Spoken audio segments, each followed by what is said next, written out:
부활주일을 2주간 미루어서 부활주일 예배를 드리기로 했습니다.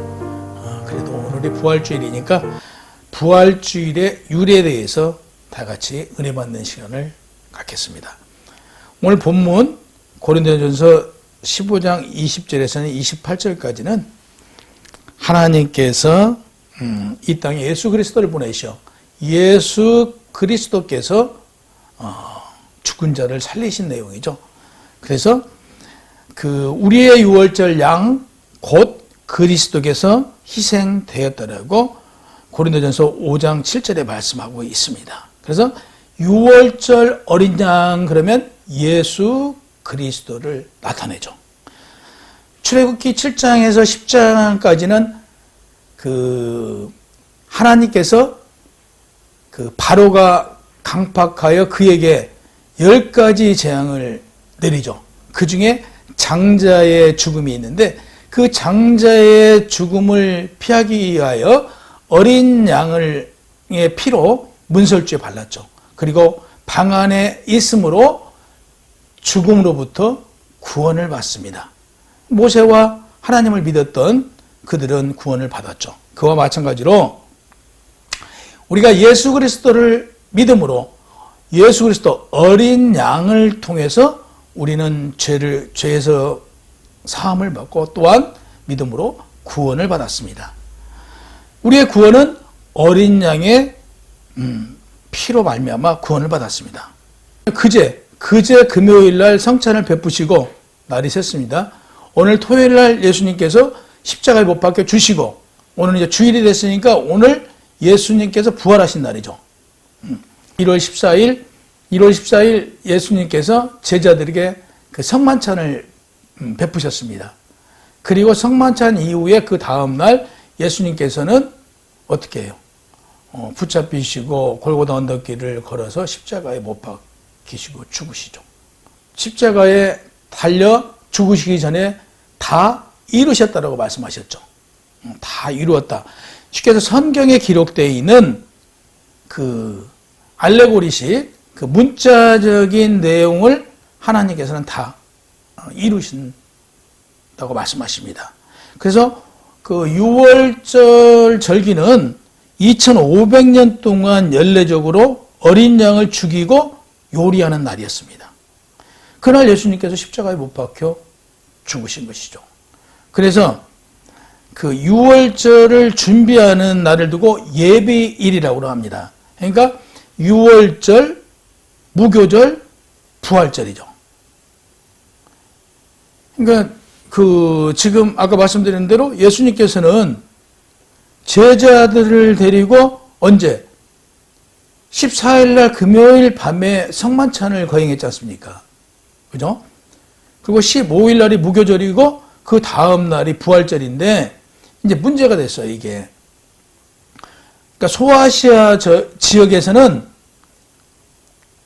예수님이 금요일 날, 그러니까 14일 날 밤에 제자들에게 성만찬을 베푼 대로 14일 저녁에 성만찬을 베풀었습니다. 소아시아 지역에서는. 그러나 서방교회에서는 부활절을 바로 지켰어요. 다시 얘기해서 금요일 날 금식을 하시고요. 금요일 날 금식들을 하고 토요일 날 금식을 하고 주일 날 금식을 하고 성만찬에 참여해서 성만찬에 참석을 하게 됩니다. 그러니까 같은 지금 예수교, 그리스도교, 예수교를 믿는 지금 입장에서 서방교회는 14일 날 예수님께서 행하셨던 금요일 날 성만찬을 진행을 하고요. 지금 서방교회, 로마교회에서는 지금 부활절에 성만찬을 진행을 해요.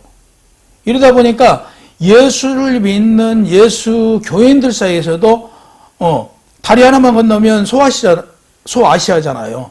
근데 이제 이 사람들이 소아시아 지역에 가서 보니까 6월절 날에 성만찬을 진행하고 또 소아시아 지역 사람들이 로마에 와서 보니까 어떻게 해요? 부활절 날 성만찬을 진행하고 이렇게 문제가 된 거죠.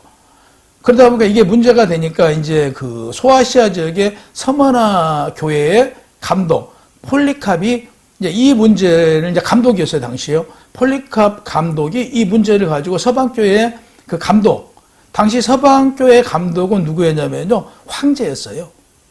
황제가 그 감독을 했던 거죠.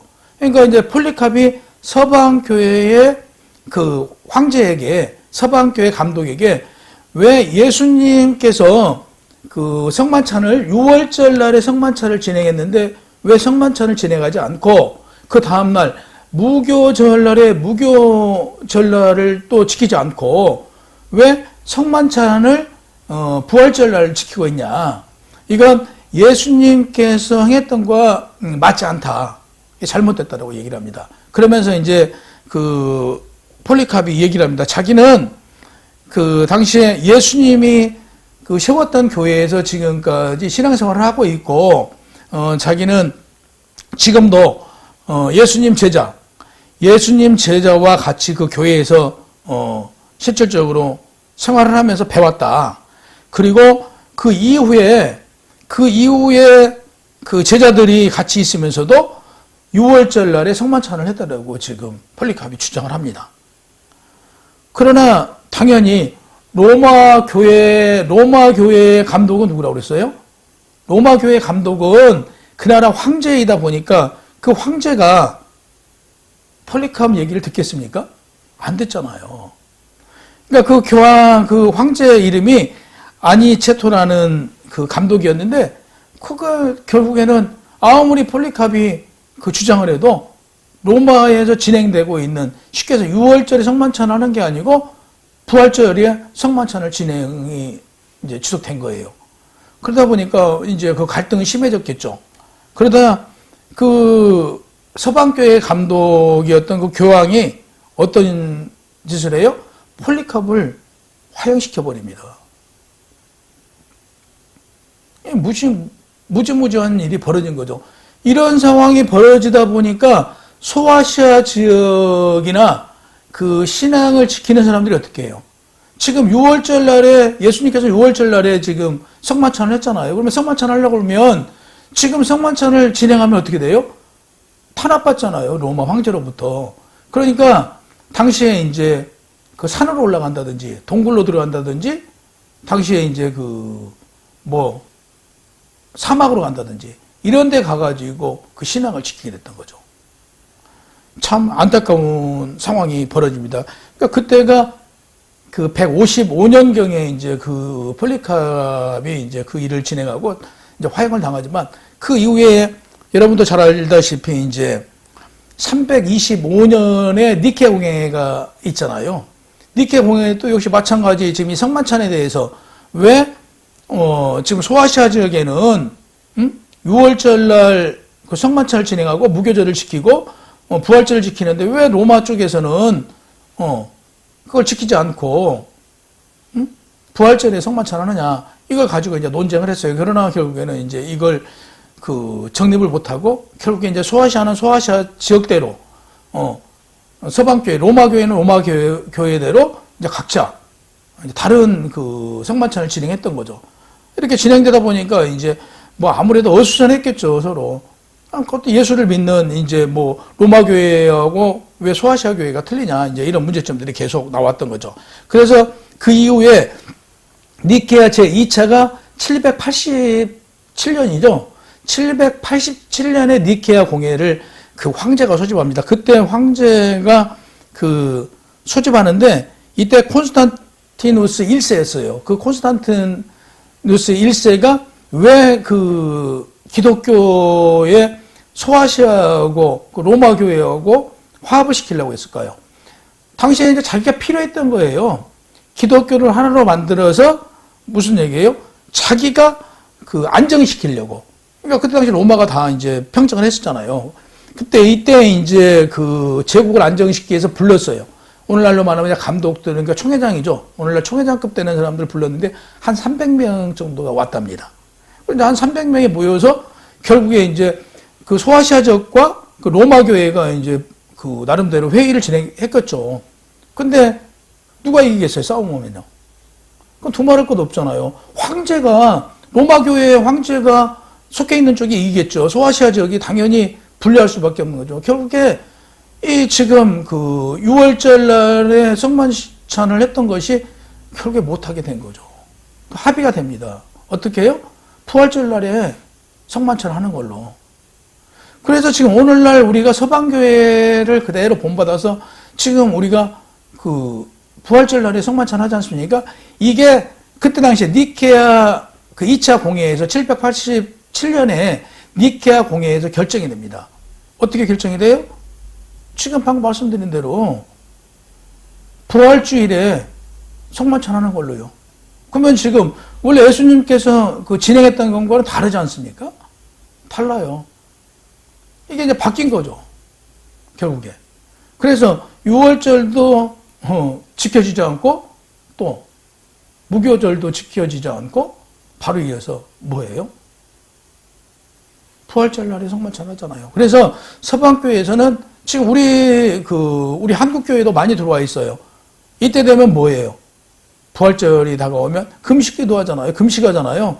이게 이제 서방교회에서 아까 말씀드린 대로 서방교회에서는 금요일 날, 그러니까 1월 14일 날, 1월 15일 날, 1월 16일 날 예배 전까지 금식을 했어요. 그 당시에 금식했던 것이 유래가 돼서 오늘날 우리 한국교회도 이게 들어와 있는 거죠. 그러니까 뭐 이게 옳다 나쁘다는 아니지만 원래는 그 6월절 날에 성만찬을 진행했던 건 맞잖아요. 예수님께서 그렇게 하셨잖아요. 제자들과. 잡히시기 전날 밤. 그날이 6월절이라고요. 그날 그렇게 진행했던 거예요. 그래서 니케아 공회에서 이제 결정이 돼버려요. 뭐 참고적으로 니케아 2차 공회에서는 이제 그것만으로 끝난 게 아니고 또 하나 그 논의됐던 게 그 이단 정제를 하죠. 아리오스파. 아시잖아요. 아리오스파들은 삼위일체를 인정 안 했습니다. 오직 그 하나님만 유일신으로 이제 하고 그 아들은 뭐 이제 선지자, 선생 이렇게 이제 예수님을 이제 얘기했죠. 그래서 결국에 그들은 이제 이단 정제를 받고 파문을 당합니다. 그래서 이제 기독교회에서 이단 정제를 받죠. 이제 이렇게 되면서 니케아 공회 이후에 서방교회는 득세를 합니다. 그들이. 그래서 이제 황제를 등에 업고 어떻게 했어요? 예를 들어 로마 교회하고 반발을 하면 뭐예요? 이단 정제해버려요. 이 뒤에는 누가 있었어요? 황제가 버티고 있었던 거죠. 황제가 뒤에서 떡 버티고 있으면서 이제 보이지 않게 쉽게 해서 교회와 정부가 하나가 돼서 어떤 상황을 발생을 해요? 정부에서 이렇게 이제 그 진행을 해라라고 이제 서방교회에다가 지시를 그러면 그대로 지시를 해요. 그래서 이제 뭐 다른 교회들이 반발하면 이단 정제를 해버리는 거죠. 이런 현상들이 발생된 거예요, 당시에요. 오늘날도 마찬가지죠. 그래서 이제 천주교에서 문제들이 생기는 게 무슨 문제가 생겨요? 뭐 그냥 흔히 뭐 연옥이라든지 이런 이제 게 생기잖아요. 그럼 연옥에서 지금 사람이 죽으면 바로 지옥이나 천당 가는 게 아니고요. 그 가서 잠깐 있는 데잖아요. 그래서 헌금 많이 하고 그를 위해서 기도하면 어디 간다고요? 그가 지옥 가는 게 아니고 천당 간다고 그러잖아요. 이런 그러니까 돈과 연관된 게에서 이제 백성들로부터 당시에 백성들로부터 이제 돈을 착취하고 헌금이라는 명목으로 해서 뭐 조금만 잘못하면 뭐를 해요? 돈을 통해서 구원받는다. 이런 이제 교리가 생겨나는 것이죠. 그래서 결국에는 루터가 이제 여기에 대해서 반박을 하는 거잖아요. 그냥 교리에 걸맞지 않다. 그래서 이제 반박을 하게 되고요. 지금 이런 문제점이 이제 계속 발생이 되죠. 그럼 6월절에 대해서 6월절이 그 전례를 보면 6월절은 뭐예요? 6월절. 이집트로부터 당시에 그 이스라엘 백성들이 어디 있었어요? 이집트에 그 종으로 있었잖아요. 노예로 있다가 탈출을 하지 않습니까? 그때 이제 봄에 탈출을 해요. 그러니까 봄에 탈출을 하면서 이스라엘 그 백성들이 이집트로부터 나오기 시작한 그 봄에 그날을 기억하라는 거죠. 그날을 기억하고 그날을 지키라고 그런 거죠. 그래서 그날이 이제 6월절의 유래예요. 그래서 니산달 제15일에 이제 축제를 합니다. 6월절이 그들한테는 어떻게 해요? 해방된 날이잖아요, 한마디로요. 그러니까 그들한테는 굉장히 큰 날이죠. 이스라엘 민족한테는. 다 무교절은 그러면 뭐냐? 그러면 하나님께서 당시에 그 이스라엘 백성들한테 율법을 줘요.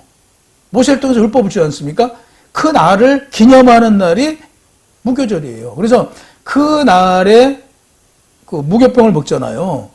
거기는 아무 양념이 들어있잖아요. 아무 맛이 없어요, 그냥. 그걸 며칠간요? 15일부터 일주일간 먹으라고 합니다. 일주일 동안 그 맛없는 것을 먹으면서 다시 얘기해서 내 죄를 생각하고 그리고 더 나아가서 뭐라고 하나님께서 말씀하시냐면요. 신명기 16장 3절과 8절에 보면 유교병과 같이 먹지 말며 7일 동안 무교병 고난의 떡을 그것과 함께 먹으라. 그리고 애굽 땅에서 나온 날을 기억하라고 그래요. 그죠? 그러니까 애굽으로부터 이집트로부터 나온 날을 기억하래요. 그러니까 유월절도 마찬가지고 무교절도 뭘 기억하는 날이에요? 하나님의 율법과 당시에 이집트로부터 애굽으로부터 구원받은 날이잖아요. 이 날을 기억하라고 지금 하나님께서 말씀해 주세요. 근데 이 날을 지키지 않았다는 얘기죠. 그러니까 지금도 유대인들은 최대 큰 명절이잖아요. 6월절 그러면. 6월절을 지키고 보세요. 예수님께서는 이스라엘 백성들이 6월절을 지키고 고난을 받은 것처럼 최후의 만찬으로 많이 알려져 있는 6월절을 지키시고 무교절 십자가에 달리신 고난을 받으셨어요. 그래서 보세요. 그러니까 6월절을 지키고 그 다음날 고난을 받으셨잖아요. 무교절에. 그리고 십자가에 죽으시잖아요. 그리고 부활을 하셔서 부활절이 된 거예요. 그래서 초대교회 성도들은 신랑을 빼앗긴 날에는 금식을 하는 가르침대로 무교절을 금식으로 고난을 동참했던 거죠. 말씀드렸잖아요. 서방교회는 어떻게 했다고요? 6월절, 무교절, 부활절 금식했다고요. 그리고 성만찬에 참석했다고요. 뭐 절기에 대해서는 아무튼 따로 이제 한번 다루기로 하고요. 오늘 본문에서 보면 고린도전서 15장 20절 말씀에 의하면 그러나 이제 그리스도께서 죽은 자 가운데서 다시 살아나사 잠자는 자들의 첫 열매가 되셨다고 그래요. 잠자는 자들의 첫 열매에 대해서는 출애굽기 23장 19절에 보면 토지에서 거둔 첫 열매를 첫 열매라고 하잖아요. 이와 반면에 로마서 16장 5절에 보면 또 저의 집에 있는 교회에 문안하라. 내가 사랑하는 에베네도에게 문안하라. 그는 아시아에서 그리스도께 처음 맺은 열매라고 그래요. 이거 처음 맺은 열매래요. 본문의 첫 열매는 아시아에서 회심하여, 그러니까 예수 그리스도로 회심한 첫 열매. 첫 열매가 누구라고요? 첫 열매가 그 에베네도래요. 에베네도가 그리스도께로 처음 회심한 성도인 거죠. 그를 가르쳐 첫 열매라고 지금 말합니다. 그러니까 이건 곡식 첫 열매도 첫 열매지만 지금 본문에서 누구를 말하는 거예요? 예수 그리스도께로 회심한 성도를 첫 열매라고 그래요. 근데 지금 본문에 말하고 있는 첫 열매는 첫 성도만 첫 열매가 아니고요. 보세요. 우리는 지금 회심해서 예수를 믿잖아요. 그러면 지금 우리가 전도해가지고 예수를 믿어요. 이 사람이 지금 회심해서 예수를 믿으면 그도 역시 뭐예요? 첫 열매가 되는 거예요. 늦게 예수 믿었다고 해서 조금 더 걱정하지 마세요. 늦게 예수 믿은 여러분들도 첫 열매예요. 맏아들이 되게 하셨다고 그래요. 보세요. 로마서 8장 29절에 보면 하나님이 미리 아신 자들을 또한 그의 아들의 형상을 본받게 하기 위하여 미리 정하셨으니 이는 그로 많은 형제 중에서 맏아들이 되게 하려 하심이라고 그랬어요. 많은 형제 중에서 맏아들이 되게 하셨다고 그랬어요. 누구를 본받아요? 아들의 형상을 본받아요. 아들이면 예수 그리스도잖아요. 예수 그리스도의 형상을 본받은 게 누구예요? 우리가 누구의 형상대로 이 땅에 지금 보내줬고 누구의 형상대로예요? 하나님의 형상이잖아요. 그럼 예수 그리스도가 우리하고 그 형상이 같잖아요. 그러면 육신이 겉으로는 같지만 이제 뭐예요? 영적으로 우리가 누굴 닮아가는 거예요? 하나님을 닮아가는 것이잖아요. 하나님을 닮아가는 그 본을 어디서 보이셨어요? 예수 그리스도가 이 땅에 오셔서 보여주셨잖아요. 그럼 우리는 예수 그리스도의 삶을 우리가 보고 뭘 닮아가요? 예수 그리스도를 닮아가는 그 형상을 닮아가는 거잖아요. 예수 그리스도를 닮아가면 뭐가 된다고요? 맏아들이 돼요. 그 맏아들은 뭐가 된다고? 첫 열매가 된다는 사실이에요. 그걸 지금 성경은 말하고 있습니다. 그러니까 첫 열매는 그리스도를 믿어 회심한 처음과 마지막 성도들까지 적용이 된다고 성경은 말해요. 많은 형제 중에서 첫 아들에게 본받아 맏아들이 되게 하셨다고 말씀하셔요. 마지막에 결과를 가능하게 만드는 근원이라는 의미까지도 포함되어 있기 때문에 늦게 예수를 믿고 회심한 분들 첫 아들 본받으세요. 첫 아들을 본받으면 어떻게 된다고요? 첫 열매가 된다고요. 그러니까 믿음이 장성하면 맏아들이 되고 첫 열매가 되는 거예요. 문제는 믿음이에요. 성도들의 믿음이 장성하게 되면 뭐가 된다고 다시 한번요? 맏아들과 첫 열매가 된다. 아멘? 여러분 첫 열매입니다.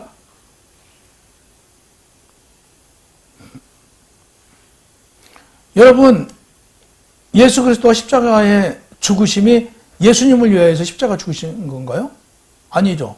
누구를 위해서? 우리를 위해서 십자가에 못 박혀 죽으셨어요. 그러면 그분이 십자가에 죽은 것도 이게 개인의 일이 아니잖아요. 공통적이고 보편적인 일이잖아요. 누구? 공통적인 사람은 누구예요? 우리잖아요. 예수를 믿는 사람은 우리. 공통적인 우리를 위하여 무엇을 했다고요? 십자가에 못 박혀 죽으시고 누구를 위하여? 우리를 위하여 십자가에서 부활하셨어요. 그러면 십자가 사건 자체가 공통적이고 보편적인 사건이에요. 그러면 우리가 십자가 복음을 믿잖아요. 십자가 부활을 믿잖아요. 십자가 부활을 믿은 자가 어떻게 돼요? 마지막에 예수 그리스도를 믿은 자들이 마지막에 누구와 연합하여 부활해요? 예수 그리스도와 연합하여 부활하잖아요.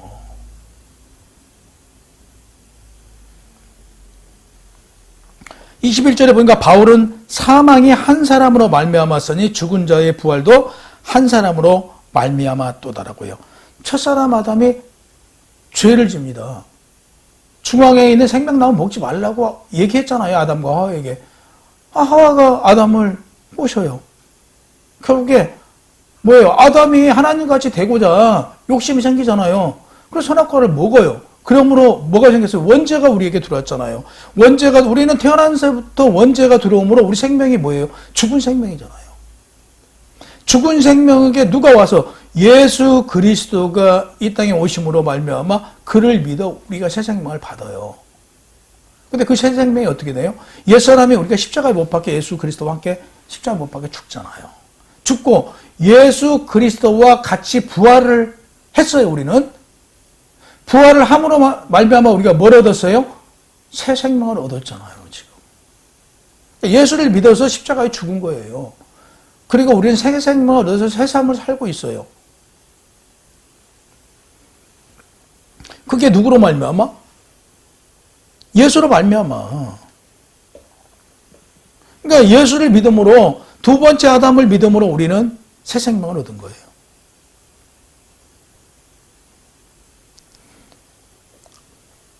여러분 지금 오늘 죽어도 늘 드리는 말씀이지만 여러분 지금 오늘 죽었다고 쳐봅시다. 생명은 죽었어요. 영도 죽습니까? 영은 안 죽잖아요. 영은 어디가 있어요? 영원한 생명은 하나님 품으로 가시잖아요. 그러니까 여러분은 오늘 죽었다고 쳐도 여러분 부활에 참여합니까? 못합니까? 부활에 참여하잖아요. 첫 번째는 누구요? 예수. 첫 번째는 예수 그리스도가 부활하고요. 그 다음번에 죽은 자가 부활하고, 그 다음에 죽은 자들 중에 누가 부활해요? 우리도 포함되잖아요. 데살로니가가 4장 16절에 보면 주께서 호령과 천사장의 소리와 하나님의 나팔 소리로 친히 하늘로부터 강림하시리니 그리스도 안에서 죽은 자들이 먼저 일어나고 살린다 했어요. 여러분 죽습니까? 삽니까? 살린다잖아요. 누가? 하나님께서 살린다라고 지금 바울이 말하잖아요. 산다고. 여러분은 예수를 믿고 그리스도 안에 있기 때문에 오늘 죽어도 죽은 자가 아니에요. 산 자예요. 부활 때 여러분들 다 부활시켜준대요. 22절, 23절 아담 안에 모든 사람이 죽음까지 그리스도 안에 모든 사람은 삶을 얻으리니. 아담 안에서 모든 사람이 죽은 것 같이 그리스도 안에서 모든 사람이 삶을 얻은대요. 그리스도 안에 있으면요, 삶을 얻은대요. 죽습니까? 살리는 게 누구예요? 예수 그리스도잖아요. 그러나 각각 자기 차례대로 되리니 먼저는 첫 열매인 그리스도가 부활하고, 아까 말씀드렸잖아요. 누가부터 부활해요? 예수 그리스도가 부활하고, 그 다음은 주님 강림하실 때 그리스도께 속한 자라고 해요. 여러분 그리스도께 속했어요? 안 속했어요? 그리스도께 속한 사람만 아멘. 아멘이죠. 여러분은 그리스도 안에서, 예수 그리스도 안에 속해 있는 사람이잖아요. 이 사람들이 누구 때문에 부활한다고요? 주님 강림하실 때 여러분도 죽은 자도 부활한다고 말하고 있어요. 그래서 성도는요, 어떤 경우 비바람이 불고 눈보라가 쳐서 꽁꽁 얼어도 누구 손을 놓치지 말아야 돼요? 예수 그리스도의 손을 놓치지 말아야 돼요. 여러분이 예수 그리스도 손을 놓치면 어떻게 돼요? 생명을 잃어요, 생명을. 어떤 경우든 간에 예수 그리스도 손을 놓치지 말아야 돼요.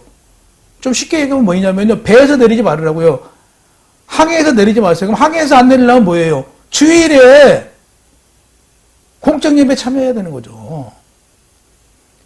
주일에 뭐 어디 간다 주일 빠지는 거요? 이건요, 이유가 안 돼요. 공적 예배는 웬만하면 지키세요.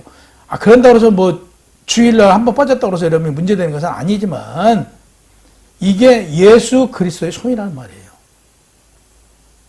예수 그리스도의 손을 놓치지 말라고요.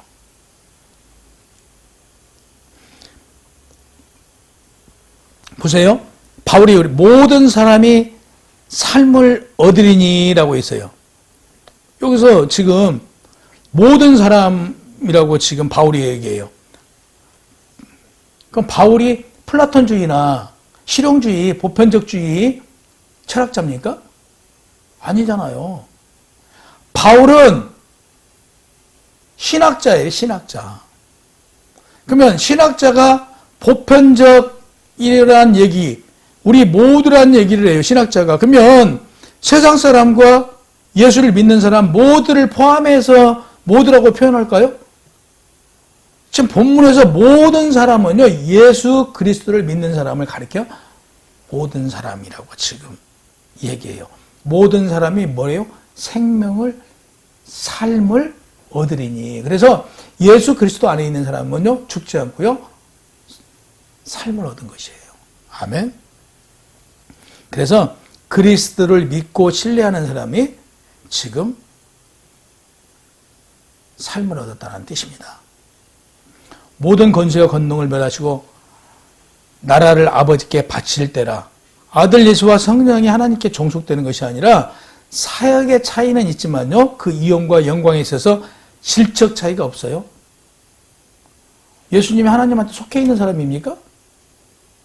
아니, 귀속되어 있는 사람이냐고요. 그러면 성령이 하나님께 귀속되어 있는 거예요? 하나님의 영이잖아요. 그러니까 이꼬르예요, 이꼬르. 그러니까 아버지와 아들과 성령은 뭐예요? 다 이꼬르예요. 다 하나님이잖아요.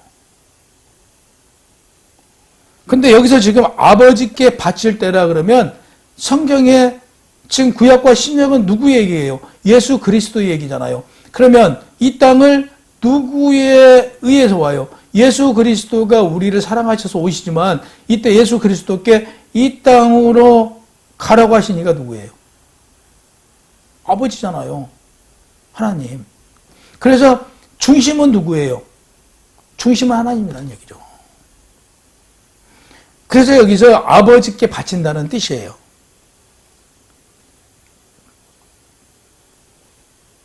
다시 해서 이용과 영광에 있어서 질적 차이는 없어요. 존재적으로는 동일하지만 그 중심은 아버지께 있다. 사역의 차이는 있어요. 성경에 보면 보세요.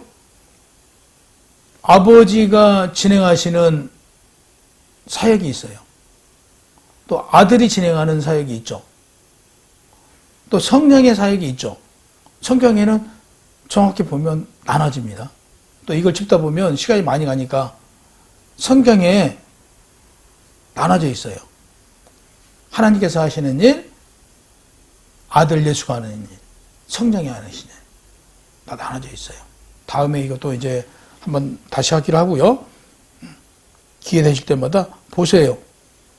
은사도 하나님의 은사, 성자의 은사, 성령의 은사가 다릅니다.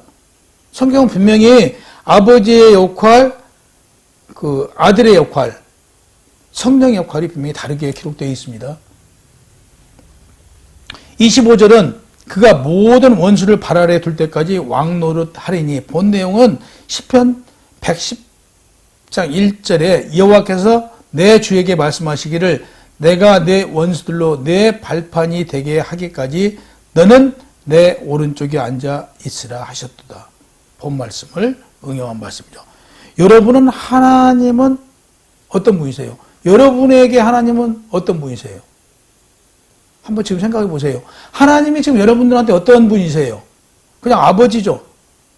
아니, 어떤 분이세요, 지금 하나님이? 교회에서 예배 드릴 때 예배 받으신 하나님? 아니면 여러분의 인생의 손님입니까? 더 나아가서 여러분이 지금 이제 우리가 카드 쓰는 현금 안 쓰고 거의 다 카드 쓰잖아요. 아니면 여러분 필요에 따라서 쓰는 카드입니까, 하나님이? 아쉽고 하나님 필요하면 그 카드 써서 씁니까? 한번 생각해 보세요. 행여나 여러분 속에 하나님이 내 인생의 누구예요? 나를 만들어주신 분이 누구예요? 하나님이시잖아요. 내 삶의 주인이 누구세요? 하나님이시잖아요. 그런 하나님이 아니라 내가 하나님이 필요로 할 때 내 카드 마냥 하나님을 쓰고 있지는 않는지 우리 한번 이 시간 생각해 보자고요. 예수님이 지금 하나님 우편으로 가셨는데 예수님이 함께 해주신대요. 그러면 누가 같이 계셔주는 거예요? 성령이. 아버지의 영이 여러분과 저한테 세상 끝날까지 우리를 지켜주고 우리를 보호해 주시고 우리를 이끌어 주시고 모든 것을 주관해 주신대요. 누가? 예수님이요. 예수님이 누구예요? 성령이잖아요. 예수님 하늘에 가셨고 누굴 보내주세요? 보혜사 성령님을 보내주셨잖아요. 그 보혜사 성령님이 우리를 함께 해주시는 거예요. 여기에 지금 우리를 함께 해주신다고 말씀하시는 거예요. 그러면 누구의 이름으로? 우리가. 그러면 성령이 지금 누구에게 있어요? 성령이. 내 안에 계시잖아요. 그럼 내 안에 누가 계시는 거예요? 아버지도 계시고 그 아들도 지금 같이 있는 거잖아요. 아버지와 아들과 성령이 지금 내 안에 계신단 말이에요. 그죠? 그럼 내 안에 전지전능하신 분이 계세요. 권세와 권능을 가지신 분이 어디 계세요? 저 멀리 있나요? 여러분 안에 계시잖아요. 내 안에 계시는 분이 누구예요? 그분이 권세와 권능을 가지신 분이라고요. 전지전능하신 분이 내 안에 계신다고요. 그러면 누구의 이름으로? 아버지와 아들과 성령의 이름으로 세례를 베풀고 지금 가리키래요. 제자를 삼으래요. 세상 끝날까지 너희와 항상 함께 있으리라 하시니라. 성삼위 하나님의 아버지와 아들과 성령이 함께 한대요. 언제까지? 세상 끝날까지. 세상 끝날까지 아버지와 아들과 성령이 함께 해주신다는 사실을 성경에 기록되니까 믿어지시죠? 아멘. 믿어지시면 아멘이에요. 마지막 날까지 여러분의 삶의 왕권을 행사하고 계신 분이 하나님이심을 우리는 잊어서는 안 돼요. 기억해야 돼요.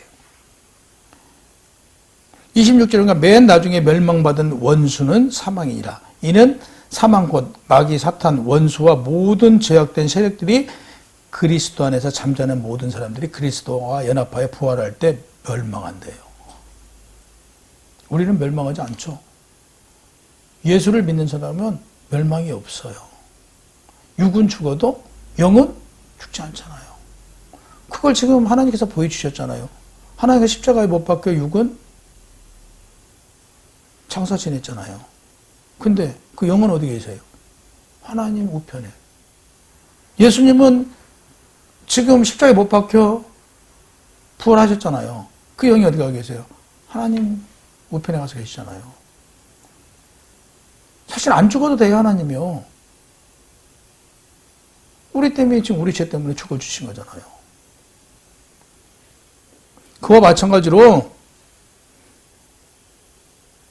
우리도 예수님 때문에 안 죽어요.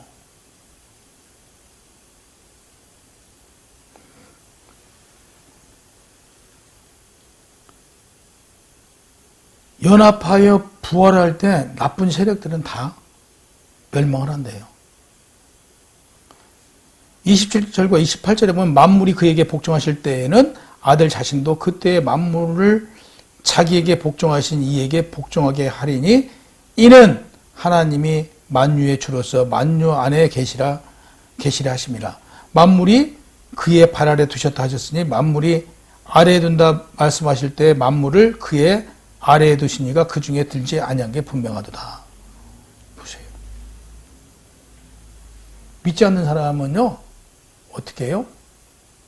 예수님 안에 들어있질 않아요. 그들은 마지막 날에 어떤 상황이요? 우리는 마지막 날 부활을 하잖아요. 부활을 하고 어디로 가요? 천국을 가잖아요. 들림을 당하고. 믿지 않는 자들은 어떻게 돼요?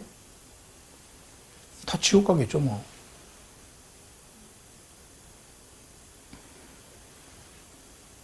시편 8장 6절에 보면 주의 손으로 만드신 것을 다스리게 하시고 만물이 그의 발 아래 두셨으니 하나님께서 예수님이 받은 권능과 권세를 여러분 맏아들이 되셨으니 다스리게 했어요. 늘 제가 뭐 설교 때마다 드릴 말씀이지만 여러분은 권능자예요. 권세자고요.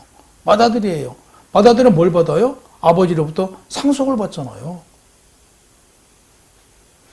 여러분은 그 권능과 권세와 만물을 이 땅을 맏아들로서 첫 열매로서 받잖아요. 여러분이 위대하신 분들이에요. 실질적으로.